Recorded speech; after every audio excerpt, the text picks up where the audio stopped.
last lecture. So thanks for completing the course on identity and access management in AWS. Now in this summary, we're going to consolidate your understanding of IAM's core components, that is users, groups, policies, and roles, and explore how they interconnect and provide a secure and efficient access management framework for AWS services. And this summary / overview will reinforce key concepts, ensuring that you can confidently apply IAM best practices to manage permissions and secure your AWS resources effectively.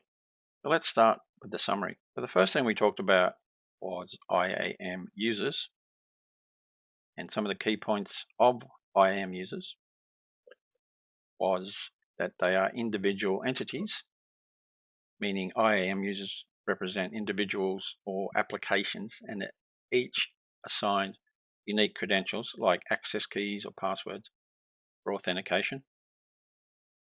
Then there were permission assignments, and users can be granted specific permissions to securely interact with AWS services such as EC2, S3, or RDS. And one of the key considerations for users is long-term access, which is ideal for managing access for entities requiring consistent long-term credentials within an AWS account. Then we branched out and talked about groups. Now, groups simplify management, and groups allow administrators to assign permissions to multiple users simultaneously, hence streamlining access control. Also, they are role-based organization, meaning users with similar roles, such as developers, are grouped to apply a single policy for consistent permissions. And also, they are non-credential, meaning groups do not have credentials and cannot access AWS services directly, focusing solely on permission management. We also discussed policies and permission definition, meaning IAM policies are JSON documents that specify allowed or denied actions on certain resources for precise action control. And they are flexible attachment, which means policies can be attached to users, groups, or roles, supporting managed AWS or custom inline formats.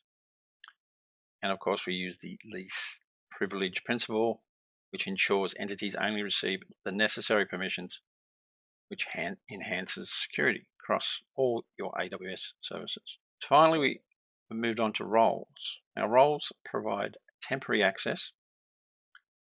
IAM roles provide permissions for trusted entities like users, AWS services, or external identities using short-term credential. And it's very flexible. And it's commonly used for scenarios like EC2 accessing S3 or cross-account access without permanent credentials, which in turn enhances security, meaning the roles improve security by issuing temporary auto-expiring credentials, which reduces the risk of any unauthorized access. So then it becomes a question of how they all tie together.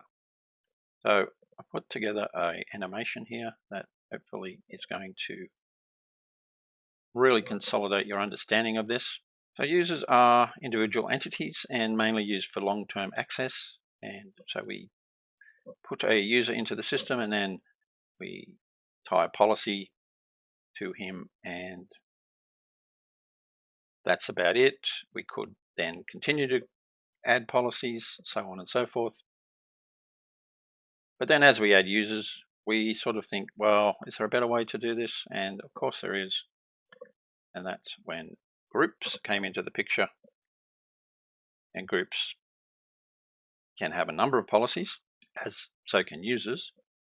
And as you can see, we have 3 users tied to a particular group, which streamlines administration, while policies define the specific permissions assigned to the users in that group.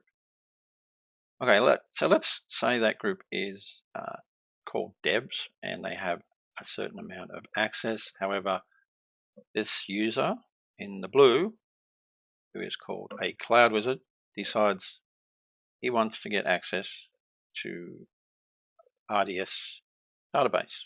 But there it is, pulsing away. I want access, I want access, I want access. Now, there would be a number of ways to do this. We could, if he is a user, which he is, he's also in a group, we could give him a policy as a user. We could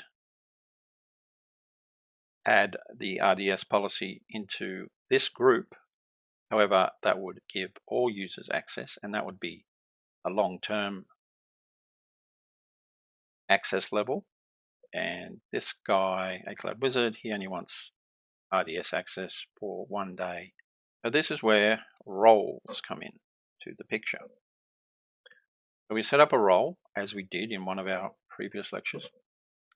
When we set up, we tied a policy to it, gave the role a name, and the policy we tied to it was Amazon RDS full access. And the other thing that we needed to do was create a trust policy so that that user, a cloud wizard, is a trusted entity and is able to use that role. Now, if one of these other users decided to use the role, if a cloud wizard got access to the role, someone gave him a link and said, here it is, and then he gives it to his friend here, it wouldn't work because the trust policy does not have this user in it. It only has a cloud wizard. There we go. A cloud wizard is now access to be able to do all the things he needs to do. He has full access to RDS. Now, as you know, all this can be a little confusing, but I really think this slide brings it all together. So if you're going to remember something about this course, this is the slide to look at. This is the thing to remember. Well, congratulations on completing this AWS IAM course. Your commitment to understanding these critical concepts equips you to manage AWS security with confidence. We also value your feedback to help us improve, so please leave us a review to share your experience. And if you have any further questions or need clarification, feel free to reach out through the course platform. And don't forget to continue practicing and exploring IAM to deepen your skills. And thank you once again for choosing this course to advance your AWS expertise.